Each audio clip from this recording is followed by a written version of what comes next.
Let's look at this example. And do I want to use x and y? Yeah, I kind of want to use x and y. So let's say we've got dx dt equal to x minus y times 5 minus x. And I've got dy dt equal to, what we got here, x1 plus x plus y. All right, and we want to find the equilibria. We want to determine the stability of them, and we're going to talk about finding the linearization as well. So let's go ahead and write down what this looks like. Let's not write down what it looks like. Let's go ahead and find the steady state or the equilibria. So the way you find the equilibria is by setting each of these equal to 0 and finding the points that simultaneously solve both equations. And I want, I should use a different color. Yeah, I'm gonna change. I know it's not super important, but I'm gonna change the color here because I'm gonna do something at the end. Let me write it this way. Sorry, dx dt equals I had x minus y times 5 minus x. Okay. So we're gonna set each of these equal to 0. So I'm gonna set the first one equal to 0, and I'm gonna isolate one of the variables. It kind of matters which one you pick. I'm going to pick y equal to negative x because there's only one place I have to plug in for y, whereas there would be 2 places I have to plug in y for x. It doesn't really matter here. If y essentially equals x or negative x, it's kind of the same work either way. So that's going to give me y equal to negative x, which I'm then going to substitute in for y there. So I'm going to end up getting, so if I set this equal to 0, I'm going to get x minus y is equal to positive x. I'm going to get x minus x, times 5 minus x equal to 0. Okay, let's simplify that a bit. That's going to be x plus x times 5 minus x equal to 0, x plus 5x minus x squared equal to 0. 6x minus x squared equal to 0, x times 6 minus x equal to 0. So here's what we get. We get x equal to 0, which also means since y equals negative x, we're also going to get y equal to negative 0, which is 0. And here we get x equal to 6. And this is going to give us also that y has to equal negative 6. Good so far? Good so far. Let me make sure I didn't make a dumb mistake. I just want to double check my notes here. Oh, I did make a dumb mistake. It's not super dumb, but it does change the way this is supposed to. I should fix this. So I made a small error in the way I wrote it down. Sorry about that. This should have been a y instead of an x. I know, lame. So if I do that, then this y equal to negative x actually becomes a positive x here. Sorry about that. That would be positive, positive, positive. So then it'd be 6x plus 6x squared, it'd be x times 6 plus x. So you actually get x equal to negative 6 and y equal to positive 6. Sorry about that. Okay, so our 2 steady states, how does it work finding the y value in the last step when there aren't any y values? So what I'm doing, Max, is I'm using the other equation, right? If x is equal to 0, and in this other equation, x plus y equals 0, then y also has to be 0. And if x is equal to negative 6, really I'm using this equation here, but you can also look at this one, right? I'm saying, oh, if x is negative 6, y is equal to negative 6. Right. So typically what you're doing is you're using one equation to kind of isolate a variable, get your solutions for that. So we got x equal to 0 and x equal to 6, and then we're plugging the solutions back into the other equation to make it equal to 0. Because again, it's only an equilibrium or a steady state if both equations are equal to 0 at the same time. So the only equilibria are the points 0, 0, and negative 6, 6.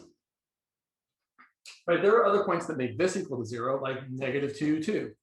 But negative 2, 2 does not make this equation equal to 0. So only points that make both equations equal to 0 at the same time, right? Because we want the change for both of them to be 0. We want dx dt to be 0 and dy dt to be 0. Otherwise, it's not a steady state because one of the things is changing. So all of the derivatives have to be 0 to be a steady state. Okay. So then there's a lot of stuff you could do, but I'm going to cut to the chase, and then we can go back and visit some other things if you want to. What I want to do, I want to determine the stability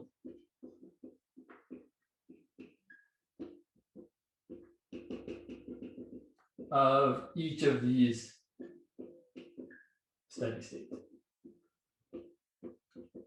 Okay, now he talked about this in class, and there's kind of a lot of machinery between here and the answer we're going to write down, which we'll go back to. But I really want you to know that as far as answering questions like this, all you really have to do is 1, find the equilibria or the steady states. 2, find the Jacobian matrix. So the Jacobian matrix is the matrix where you take the derivative of, so let me actually be a little more specific here. So what we're going to do is we're going to call this function a function of f of x, y. And we're going to call this g of x, y. And then the Jacobian is just the matrix of partial derivatives. So it's the f derivatives on the first row, g derivatives on the second row, with respect to the first variable x in the first column, with respect to the second variable y in the second column. So on top, you're going to get the partial of f with respect to x, and then the partial of f with respect to y. In the second row, you're going to get the partial of g with respect to x, and the partial of g with respect to y. So, right, f is always your dx dt thing, g is always your dy dt thing. But basically, it's the derivatives of your first differential equation with respect to your first variable, your second variable, and then your second differential equation, first variable, second variable. We can find this. In this particular problem, the partial with respect to x, so it might be a little bit easier if I multiply this out, right? This was equal to, oh, I don't want to actually plug in the variable there. Sorry, I should be a little more careful. If I multiply this out, this is equal to x minus 5y plus y squared. So the partial with respect to x is just 1. The partial with respect to y is negative 5 plus 2y. The partial of g with respect to x is 1, and the partial of g with respect to y is also 1. Not very exciting. Okay, so then we take that Jacobian, which basically, so this Jacobian is telling us information about the linearization of the system around whatever point we want. So essentially, this is, I know it feels like kind of a lot in there. This is giving us the tangent plane at whatever point you want. So essentially, it's going to tell me if I plug in this point, this is the matrix that for the system of equations that would represent the tangent plane. And if I can find the behavior around that point on the tangent plane, it's essentially the same as the behavior around that point in the actual system. Okay, so the real deal is you take this matrix, you plug in your points, and then you figure out what kind of eigenvalues you've got. So here's our Jacobian. It was 1, negative 5 plus 2y, 1, 1. And then I'm going to plug in 0, 0. And I'm also going to plug in negative 6, 6, right? It was negative 6, 6, and double check. Okay. So we plug in 0, 0, we get the matrix 1, negative 5, 1, 1. And then we want to find the eigenvalues. I don't even really I personally want to use the trace determinant method and say, okay, the trace is 2. The determinant is 1 minus 5. So it's going to be 6. So here's what I know. Oh, no, yeah. So again, right, this is where he is not talking about this in class at all. But you can totally see, okay, the determinant's positive, so it's not a saddle, right? Because there's this whole graph thing, right, that says, right, if this is your trace axis, if this is your determinant, here's saddle land down here. On the right is unstable. On the left is stable. Up here is spiral land. And down here is node land. Right, so here you're shooting out. Here you're shooting in. So I already know that since my trace is positive, I'm unstable. Since my determinant is positive, I'm either a spiral or a node. All I have to determine is, are my eigenvalues complex or not? So all I really need to know is what's going on with tau squared minus 4 times the determinant. Because that's the stuff that's inside the square root of the quadratic formula that tells me if I have complex eigenvalues or real eigenvalues. So we look at this here. 4 minus 4 times 6 is 4 minus 24 is negative 22. Negative 20, sorry, which is definitely negative. So here's what that means. It means my eigenvalues are complex because the discriminant is negative, and they're unstable because the trace is positive. So we have an unstable spiral. If you don't like that, you can also just find the eigenvalues the usual way. Right? You can do throw in a minus lambda there. You can do 1 minus lambda times 1 minus lambda minus negative 5 minus times 1, so minus negative 5. And then you get lambda squared minus 2 lambda plus 1 plus 5 is plus 6 equal to 0. So then your eigenvalues are going to be negative 2 plus or minus the square root of negative 2 squared minus 4 times 1 times 6 all over 2. Oh, look, it's the same thing we already said, right? They're going to be complex because you have a negative inside your square root here, and they're going to be unstable because that's positive right there. So at 0, 0, we have an unstable spiral. Let's look at what happens at 6, 6. Sorry, at negative 6, 6. So the Jacobian at negative 6, 6. Well, again, we're just plugging in x equal to negative 6 and y equal to 6. So you get 1, negative 5 plus 12 is 7. 1, 1. And then again, using the trace determinant method, because it's the thing is, the reason why the trace determinant method kind of becomes nice, especially when you look at like this picture here, is because sometimes you're going to have a nonlinear different set of differential equations, and you're going to have like 5 steady states to classify, and it's way faster to do it this way. So here I can see that the trace is also 2, and the determinant is 1 minus 7, which is negative 6. And I'm done. I know I have a saddle because my determinant is negative.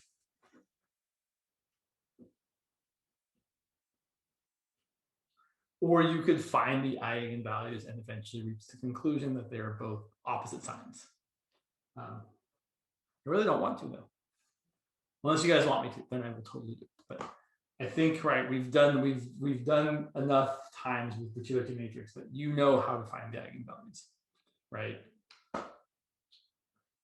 So this is the whole kind of gist, right? We have our system of equations. We did 1, found our steady states, 0, 0, and negative 6, 6, and 2, classified them using the Jacobian matrix. Why do we get to do that? Here's why we get to do that. The whole idea is that this matrix here is giving you the equation of your tangent plane. So yeah, there's a lot to write here. That's all right. It's this, yeah. Let's erase some things. So, so again, if we're calling this f of xy, then what we're saying here is that, f of xy is approximately the linearization at xy, which is going to be f of x naught y naught plus the partial derivative at x naught y naught times x minus x naught plus the partial derivative, oops, right, I'm plugging in the point there, x naught y naught plus the partial derivative time at x naught y naught times y minus y naught. And the same thing for g, right? We also get that g of xy, which is what this derivative is approximately equal to, or sorry, this derivative is equal to, is approximately the linearization, which is going to be g of x naught y naught plus the partial derivative at x naught y naught times x minus x naught, right? I mean, okay, it's a lot of stuff, right? Plus the partial derivative with respect to y at x naught y naught times y minus y naught. All right, now, again, if you're plugging in a steady state, like if you're plugging in, for example, 0, 0, at 0, 0, well, that's going to be 0. Because if you plug in 0 for x and 0 for y, you get 0. It's also true if you plug in the other steady state, negative 6, 6, right? That's literally how we found those steady states, was by setting each of these equal to 0 and then solving them. So the whole point is that these terms just go away. And then here's what you're left with. You're left with the partial with respect to x times x minus x naught plus the partial with respect to y times y minus y naught. Okay, so here's what that looks like. It's the partial with respect to x, the partial with respect to y, times x minus x naught, y minus y naught. And then in the second row, you get the partial with respect to the partial of g with respect to x, and the partial of g with respect to y. And that is your Jacobian.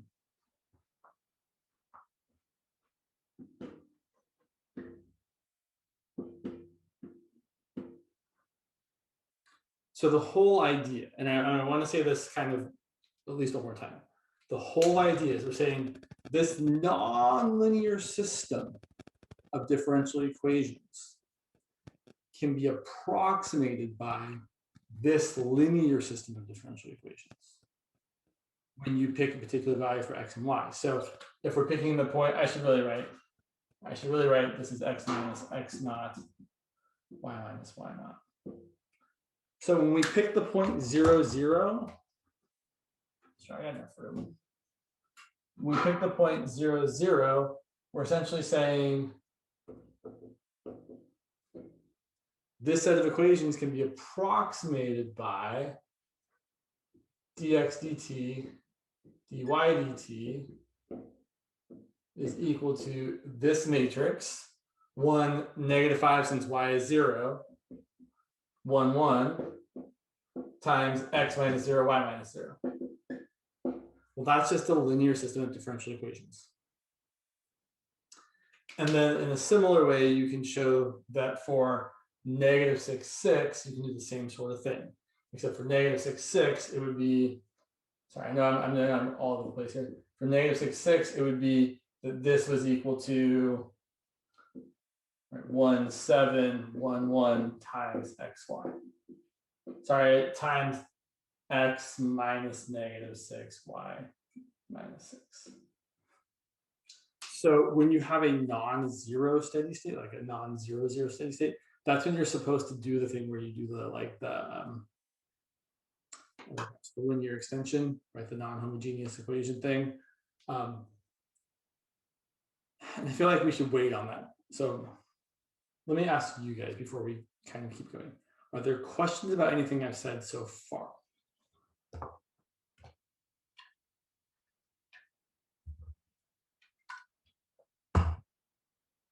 I'm going to reiterate. I've said a lot, but the only things we really have to be able to do is 1, find the steady states, 2, find the Jacobian, And then 3, plug in your various steady states for values for x and y, and then determine the stability based on the 2x2 matrix that you have, which we already have lots of practice doing. There's one other thing I should say about this. So this goes more towards problems. I feel like, no, I'm going to wait on this one. Yeah, we got time. So the other thing I want to say about this one is that, no, I don't. I'm going to wait. We'll revisit this one at the end. Let's look at another example.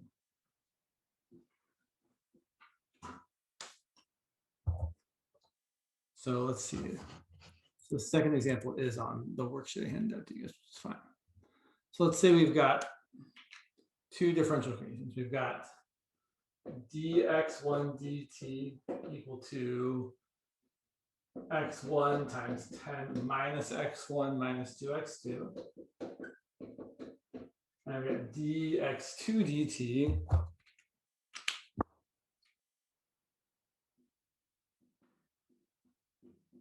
equal to x2 times 10 minus x2 minus 2x1.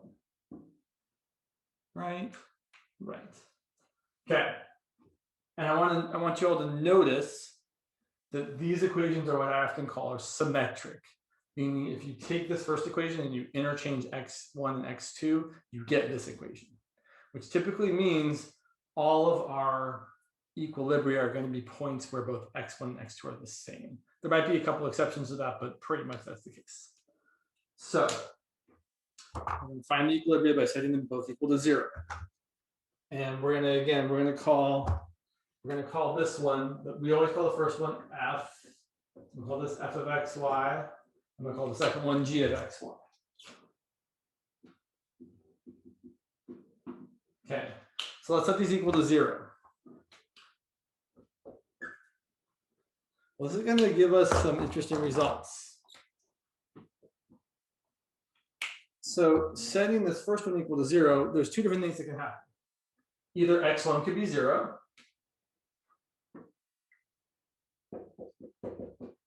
or this equation could be 0.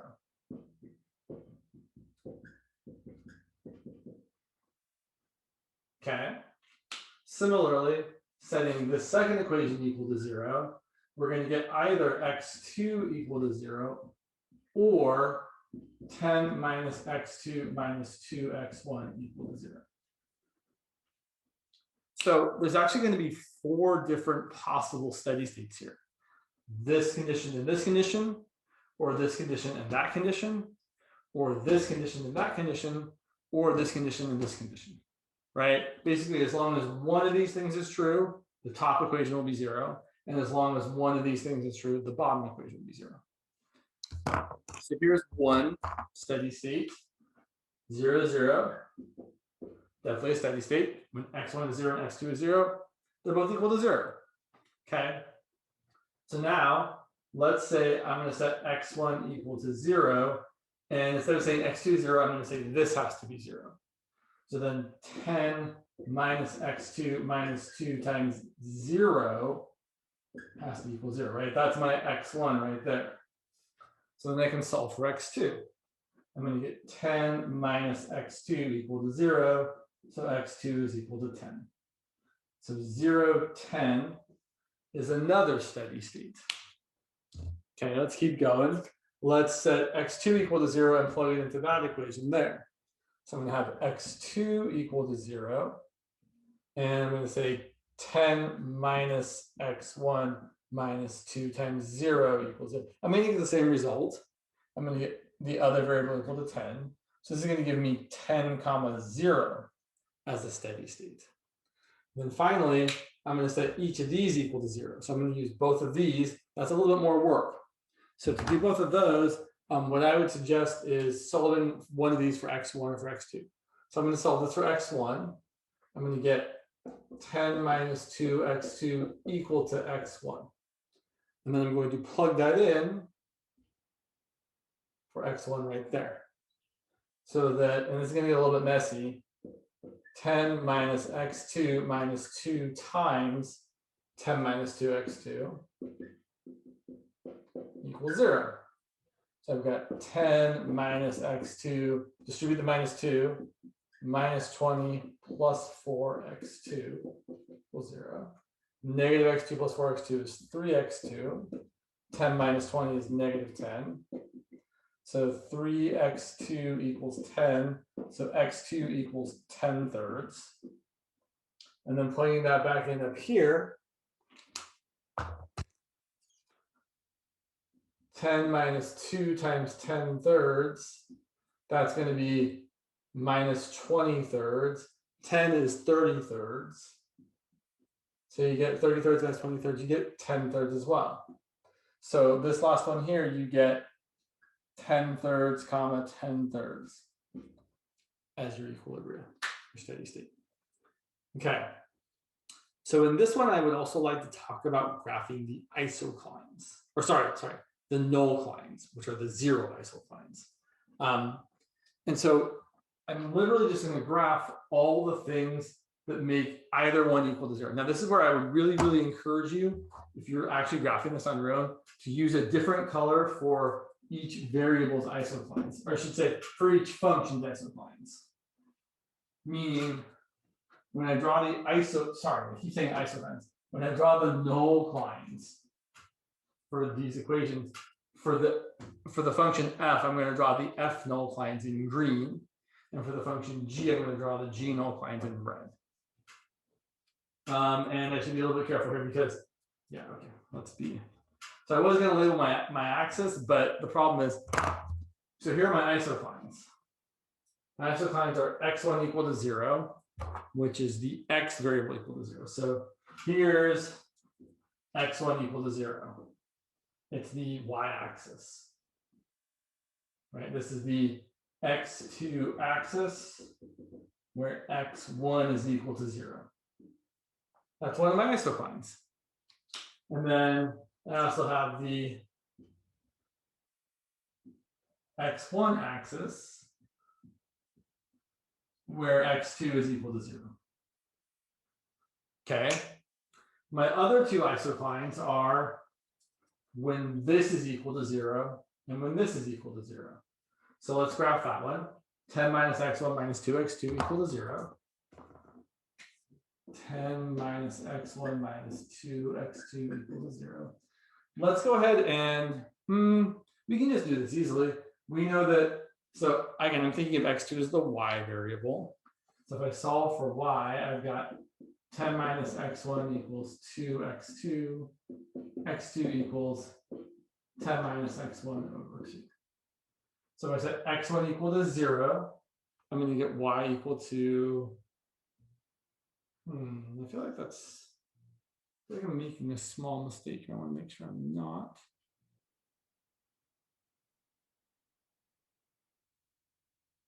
Oh, no, I'm not. I'm just, yeah, I'm not making a mistake. Sorry.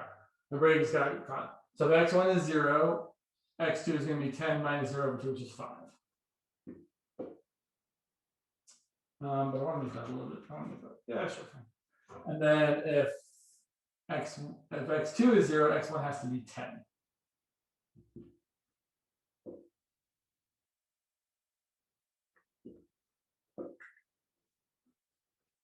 And then similarly, the other equation, which was 10 minus x2 minus 2x1 equal to 0. If I solve for x2 equals 10 minus 2x1. So if x1 is 0, the y value, the x2 value is going to be 10. And if x2 is 0, x1 has to be 5.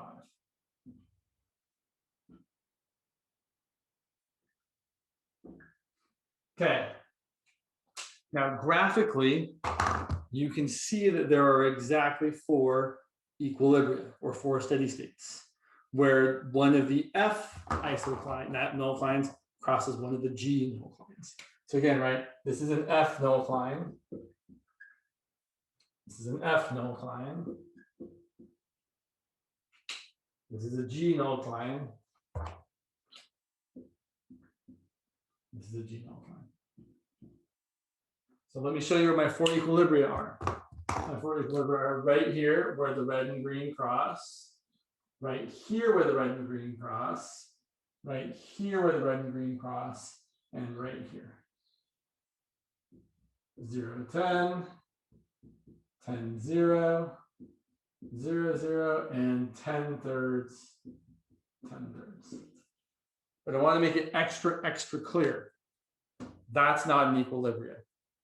That's not an equilibrium because you don't have both things equaling 0. Right? Along this red line here, along that red line, dx2 dt is equal to 0 the whole time. Along either green line, dx1 dt is equal to 0 the whole time. So if you wanted to be a little more, you could do a lot more with the graph here. You'd be like, oh, I know on this green line that dx1 dt is equal to 0, meaning there's no horizontal change, meaning all the change is vertical. The same is also true on this green line here. But you don't want to get, so there's, the thing is we're getting kind of into territory where you can talk about analyzing this in a different way. But for now, I just want to stick with the fact that when you find where the F nullines and the G nullines intersect each other, that's finding the equilibria. And you can do it graphically like this, or you can do it analytically like this, where you just solve the equations. Okay. So we've got our four equilibria, or steady states. Let's go ahead and find the Jacobian. I think I can erase this because I got them on the other page. The other side of the board. And for me, to find the Jacobian, I would probably prefer to multiply this out. So I'm going to say that dx1 dt, or f of x, I should have said f of x1, x2, right? Not f of xy. Sorry, f of x1, x2, and g of x1, x2. I know it's not that important, but okay, we should be precise. Okay, so I would like to multiply this out before I do my partial derivatives. So this is 10x1 minus x1 squared minus 2x1 x2. This is 10x2 minus x2 squared minus 2x1 x2. All right. So now, the Jacobian, it's always, so again, right, for the Jacobian, it's always the f things on top, the g things on bottom, the first variable in the first column, the second variable in the second column. So in this entry here, I'm going to take the partial of f with respect to x1. So that's going to give me a 10. I might not have enough room here. I might need to extend this a little bit. So the derivative with respect to x1 is going to be 10 minus 2x1 minus 2x2. And then the derivative with respect to x2 is going to be 0 minus 0 minus 2x1. Okay.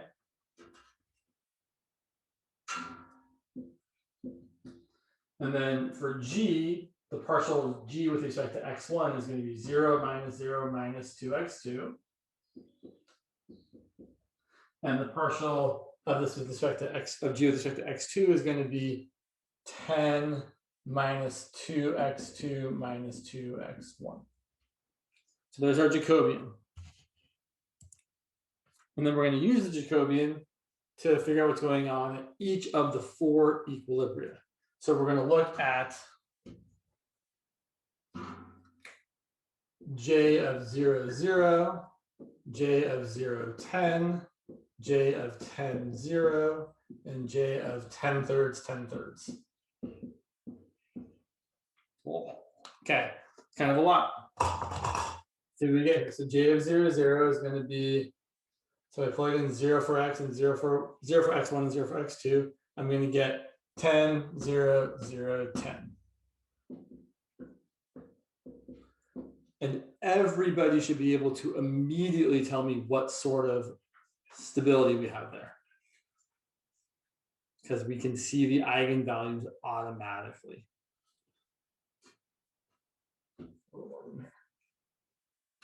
Let me ask you guys, Stable or unstable? Let me ask you a different question. What are the eigenvalues? Yeah, it's unstable. And is it an unstable node or is it an unstable spiral?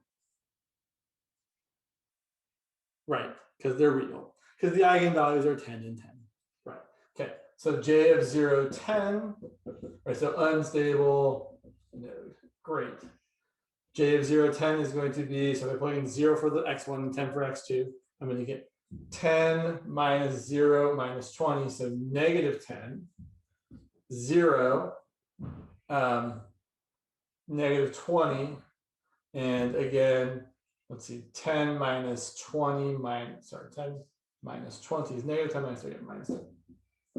This one also easy to see what it is because again, the eigenvalues can be immediately read from the Jacobian. So here we have a stable node because the eigenvalues are both negative. And I bet J of 10, 0 is the same. Let's take a look. So we plug in 10, 0, we get 10, yeah, right, 10. So I should point out the symmetry here, right? These are essentially the same, well, literally the same. So we're going to get the same thing here and here. You're going to get a negative 10 there and a negative 10 there. And up here, you're going to get a negative 20.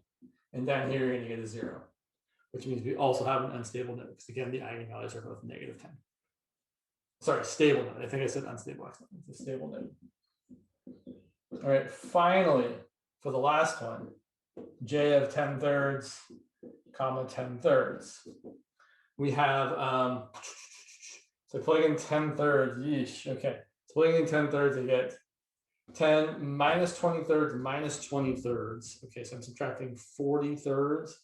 30 thirds minus 40 thirds is negative 10 thirds. Plugging in 10 thirds, I'm going to get negative 20 thirds. Same deal here, negative 20 thirds. Same deal here, negative 10 thirds. Okay, let's say we're actually going to have to work to figure out what's going on in each of those.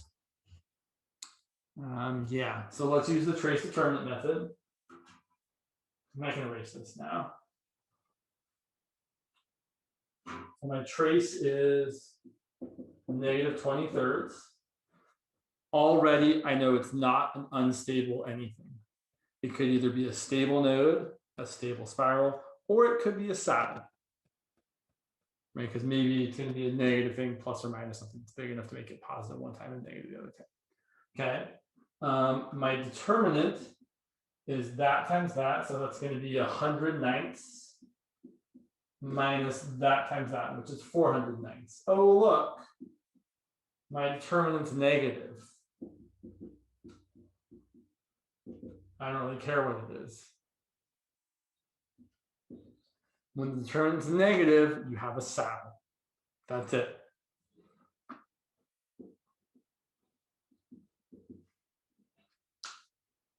Now, what's kind of cool is you can totally look at this on p-plane if you want to. So grab p-plane real quick, which I already have open because I was thinking ahead of time. Share my screen here. This is the other equation I was looking at. Let's go ahead and look at this one. So we've got x times 10 minus y, x minus 2y. Then we have essentially the same equation down here, except it's y times 10 minus y minus 2x. And let's go a little bit bigger. Let's go like, I want to go to like, I don't actually care about that. Let's go -2, let's go 12, let's go okay, so let's graph that thing. So I've also got the the null lines turned on, so you can totally see, okay, there's your null line for the first equation there and there in red, and there's your null lines for the second equation there and there in yellow, and they totally cross, right, at 0, 10, at 10, 0, at 0, 0, and at 10 thirds, 10 thirds. And so what's interesting is, right, so we said we had an unstable node at 0, 0. So you can totally see that, right? Everything is pointing way out away from it. So locally, it acts like a stable node. But if you move way away from it, right, as you follow that trajectory, it's something, right, depending on where you're starting at, right, you could end up going towards there, right? Whereas if you start over here next to this saddle, right, you're going to end up shooting away from it almost all the time. Here we have stable nodes, so you always end up going in towards them. Over here as well, stable node, yeah, stable node. You're going in towards it. So, right, locally, things act like what the Jacobian says they look like. But if you kind of like, if you're living like out here, it's unclear. Well, actually, I mean, so this one, I guess like this line here kind of determines whether like you're going to go towards this stable node or that stable node. But right, we don't really have a super clear picture of what's happening with everywhere else. Like over here, right, it's unstable here. So like, does it just go off into the wherever, or does it eventually circle back around to right something over there? Probably eventually circles back around to something over there. Maybe, depending on where you start. I don't know. That's not the point. The point is that we know what's happening locally at these steady states. We can classify them just like we've classified things before. Let's see, we've got 7 minutes left. I think I had one more example I wanted to look at. Let me double check here. That one's cool. Maybe this one over here. Yeah. Okay, yeah. I think it'd be worth our time to look at one more example. So, yeah, we'll bust this one out real quick. And then on Wednesday, we'll talk more about, so I know there's a homework problem where you have to like use the null lines to kind of figure out what happens with the trajectory. And it can be a little bit, we'll talk more about that on Wednesday. Let's look at this last example I've got for you guys here. So let's say we have the following differential equations. dx dt is equal to x minus x squared minus xy. And dy dt is equal to 3y minus xy minus y squared. Okay, and I want to find the equilibrium, the steady states. So typically, these are going to kind of suck. And usually what you're going to do is you're going to look to see, can you factor anything out? And in each of these, you can totally factor out a variable. And here, you can rewrite this as x times 1 minus x minus y. And here you can write this as y times 3 minus x minus y. Okay, that's not quite as terrible as it might have looked at first. So this is actually pretty similar to the problem we were doing before, but not exactly the same. So I can either get x is 0 and y is 0. Right, that's definitely one thing by looking to each is equal to 0. Or I can get x equal to 0 and 3 minus x minus y equal to 0. So that if x is 0, y has to be 3.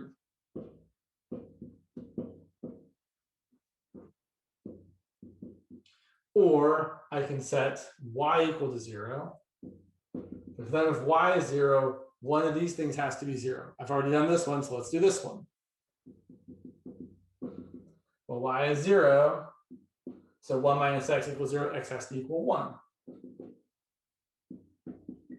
And then the hard one is always setting each of them equal to 0. So you've got 1 minus x minus y equal to 0, and 3 minus x minus y equal to 0. Let's solve them both for y. So 1 minus x equals y, 3 minus x equals y. I set these equal to each other. And this seems like it's going to not work out so well. Right? I feel like I'm making a dumb mistake somehow. Well, I am making a dumb mistake somehow. So this would not work out so well because I missed a 2. There's supposed to be a 2 here. Right? If you had this, you would actually, right? These are actually parallel, like this equation and this equation represent parallel lines, so they wouldn't. So I should say, sometimes that happens, right? Sometimes you try to set the two things equal to each other and you don't get a solution. So if this was our system of equations, that's actually all the equilibrium. In fact, yeah, why not do it this way? Sure. Let's just leave it as is. So we actually don't get anything. If we get these equal to each other, we get 1 minus x equals 3 minus x. Those cancel out, you get 1 equal to 3, no solution.